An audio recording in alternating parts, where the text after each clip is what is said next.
Hey guys, this is Lorena Magana with New Filmmakers Los Angeles. Today, I'm talking to director Jennifer Gerber about her new film, Soul Winner. Let's take a look at a clip from the film. So by your own admission, you're an adulterer, a thief, and a murderer. What my friend Jesse here is saying is we're here to spread the good news. But what about hell? Not now. Praise God. Listen. Amen, praise God, absolutely. You're looking for my daddy, he's dead. Well, maybe I could help you today. I'd love to show you Jesus' love. You want to do some laundry? Wash away my sins? Jennifer, why don't you give our viewers a brief synopsis of your film? My short film, Soul Winner, it takes place in Arkansas, and it's about a young door-to-door preacher who's out trying to convert strangers into his church. And even though he's full of really good intentions, his good intentions have unintended consequences. Ultimately, it's a coming-of-age story, and it's about a young man who's seeking answers to some of life's most difficult questions, like what is heaven, what is hell, what is good, what is evil. So that's ultimately what the film is about. How did you come up with the concept for your film? Oh, a lot of the film is loosely adapted from personal experiences. Whenever I set out to make a film, I try to start from the inside out. Making a movie is so incredibly difficult that I want to make something that really means something to me personally. So this film, I think, reflects that. It's part of my own personal journey. I was raised in a church similar to the one that's depicted in my film.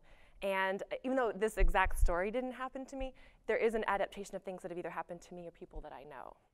In your story, there's an incident involving kittens, which you said is based on a true story. Can you elaborate a little bit about that? Basically what happened is we did have a lot of kittens, and something got mixed up. One got accidentally put in the washing machine. It was suffering for an extended period of time, and all of us, I have little brothers and sisters, and they were all just like, we were all kind of suffering with this crying kitten. And then my parents sat us down, they were like, okay kids, it's better to put it out of its misery. And we're like, okay.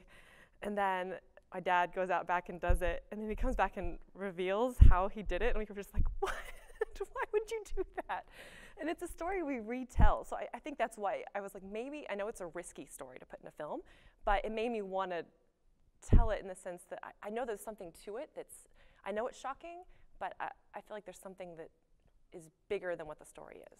Was it always your intention to cast somebody young for the lead role? It was my intention, yeah. I definitely wanted him to be young because I feel like if he was too old, he should have asked these questions by now, and if he was too young, he may not be ready to ask the questions. So in terms of casting him, I spent a lot of time looking for Michael, for the actor that eventually played that part, and also for the woman.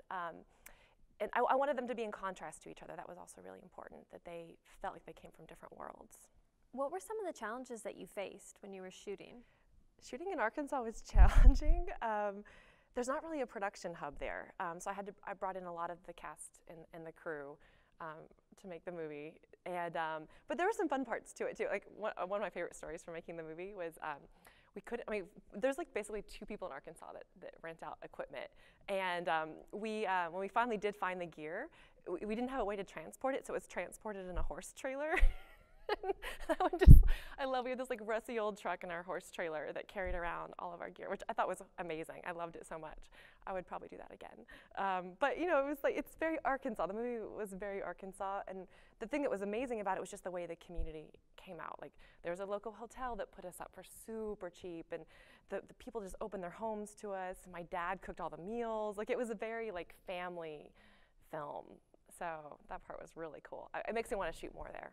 Thank you so much for taking the time to talk to us today. Oh, it's been a pleasure. Thank you.